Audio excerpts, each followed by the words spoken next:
Cysyniad diodydd wonci yw taclo materion gwastraff bwyd. Hynny yw, defnyddio ffrwythau a llysiau dros ben a fyddai fel arfer yn cael eu taflu.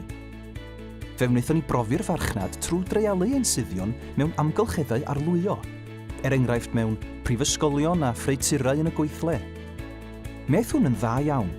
Ar gyfer taledd, fe wnaethon ni mas werthu diodydd Innocent 11 i 1. Brandio yw rhan mwyaf pwysig o'n cynnyrch oherwydd mae'r cwsmer yn gweld y cynnyrch yn gyntaf yn hytrach na'i flasu. Cawsom gymorth gan syniadau mawr Cymru.